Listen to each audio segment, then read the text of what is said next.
Subscribe कीजिए science Manik channel को और बेल आइकन को दबाकर latest science mystery and technology videos को सबसे पहले देखने के लिए। तो दोस्तों शुरू करते हैं आज की वीडियो। कोरोना वायरस का ये नया वेरिएंट आखिर कितना खतरनाक हो सकता है। तो दोस्तों आज हम इसी टॉपिक पे बात करेंगे। आज के समय में पूरे देश या यूं कहें कि पूरी दुनिया को कोरोना ने अपने चपेट में ले लिया है। खैर वर्तमान की स्थिति की बात करें तो केवल भारत में ही 3.5 लाख से ज़्यादा सक्रिय मामले हमें प्रतिदिन देखने को मिल रहे हैं। ऐसे में भारत एक बहुत ही कठिनाई भरे दौर से गुजर रहा है और इस संकट की घड़ी में हमें एकजुट होकर कोरोना के इस नए वेरिएंट से लड़ना होगा। दोस्तों पिछले साल के मुकाबले कोरोना का ये नया वेरिएंट काफ़ी ज़्यादा सक्रिय और जानलेवा हो रहा है। हमें रोज़ अखबारों और न्यूज़ में सुनने को मिल रहा है कि आज कोरोना ने इतने लोगों की जान ली, आज कोरोना का संक्रमण इतने लोगों तक फैला और क्या कुछ नहीं। हर एक जगह आपको कोरोना के द्वितीय लहर या तीसरे म्यूटेंट के बारे में कई सारे बातें सुनने को मिल रही होंगी, परंतु क्या आपको कोरोना के इस नए वेरिएंट के बारे में कुछ पता है?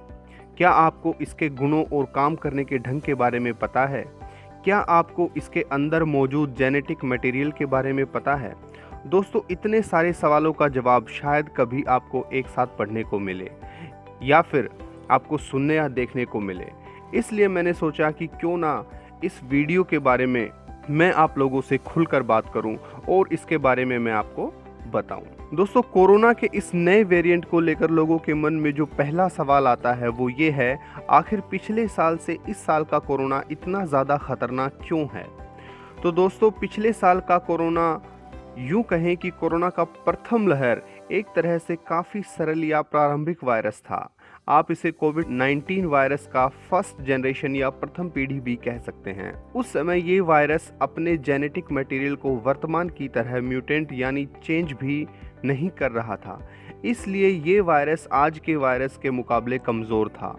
बता दूं, कोरोना जो है वो एक डबल स्टैंडर्ड वायरस है और आरएनए वायरस की एक खास बात ये है कि ये काफ़ी तेज़ी से अपने अंदर म्यूटेशन करवा सकते हैं, इसलिए समय के साथ साथ ये वायरस और भी ज़्यादा जानलेवा और सक्रिय होते जाते हैं। पिछले साल के मुकाबले कोरोना वायरस के अंदर कई सारे म्यूटेशन को देखा गया है। पिछले साल सितंबर में इंग्लैंड में ऐसे ही म्यूटेशन को देखा गया था जिसको कि B1.17 का नाम दिया गया। ठीक इसी तरह B.1351 के नाम का एक अलग म्यूटेशन ब्राज़ील और उत्तरी अमेरिका के कई सारे क्षेत्रों में पाया गया। ऐसे में भारत में जो वायरस फैला हुआ है वो ज़्यादातर इंग्लैंड से आए म्यूटेंट वायरस के जैसा ही है और इसे सही समय पर रोकना ज़रूरी है, नहीं तो बाद में ये फिर से म्यूटेंट होकर एक नए रूप में काफ़ी तबाही मचा सकता है। दोस्तों अब बात करते हैं, क्या कोरोना की वैक्सीन कोरोना की इन नए वेरिएंट पर काम करेगी? वर्तमान समय में कोरोना के नए वेरिएंट के खतरों को देखते हुए भारत सरकार ने मुफ्त में कोरोना के वैक्सीन का वितरण जारी किया है। अभी तक भारत में लगभग 13.9 करोड़ लोगों को इस वैक्सीन का एक डोज मिल चुका है और लगभग 1.6% जनता को ही वैक्सीन के 2 डोज मिले हैं।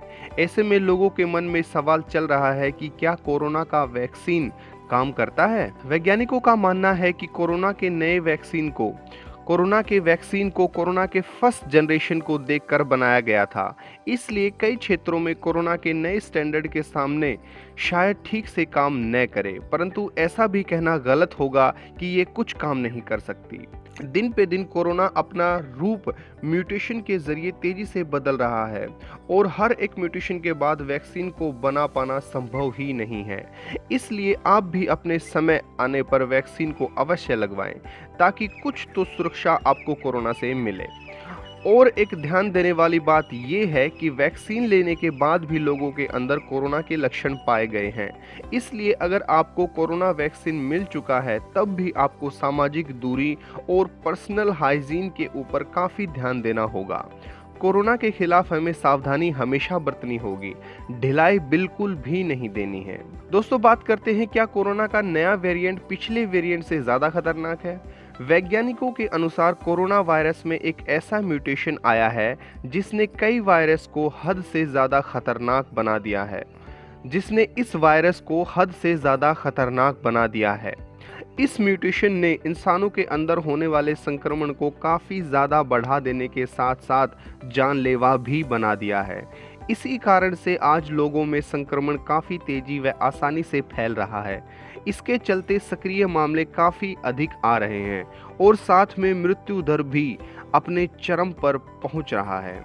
इसके अलावा वैज्ञानिकों का मानना है कि वायरस का जो स्ट्रेन इंग्लैंड से आया है वो काफ़ी ज़्यादा घातक है। इस स्ट्रेन का वायरस लोगों के अंदर काफ़ी गंभीर बीमारियां भी उत्पन्न कर सकता है। हालांकि इस बात को भी नज़रअंदाज नहीं किया जा सकता कि वायरस जितनी तेज़ी से फैलकर घातक बनेगा उतनी ही तेज़ी से वो बेअसर भी होना शुरू हो जाएगा, क्योंकि वायरस काफ़ी घातक होने के कारण मृत्यु दर बढ़ेगा, जिससे वायरस का संक्रमण अच्छे से फैल नहीं पाएगा, ये बेअसर होने लगेगा। अभी तक इंग्लैंड से आए कोरोना के इस नए वेरिएंट में लगभग 17 म्यूटेशन देखने को मिली हैं। वायरस के आउटर लेयर में म्यूटेशन होकर कील के आकार के कई सारे प्रोटीन देखने को भी मिले हैं, जिसे कि स्पाइक प्रोटीन भी कहा जा रहा है। ये स्पाइक प्रोटीन इंसानी शरीर के नाक और फेफड़े में अच्छे तरीके से जुड़कर बीमारी को और भी तेजी से बढ़ा रहा है।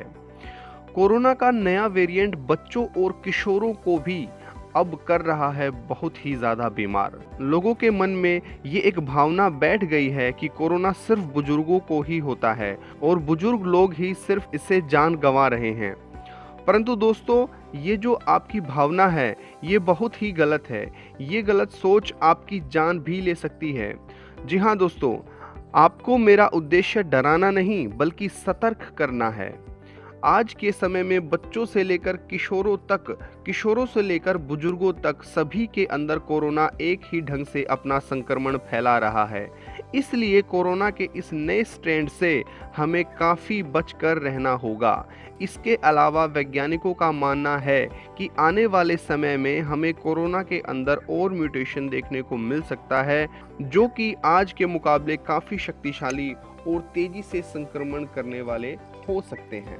दोस्तों, जैसे जैसे नए लोगों तक ये वायरस पहुंच रहा है वैसे वैसे ये अपने नए रूपों को दिखाता जा रहा है।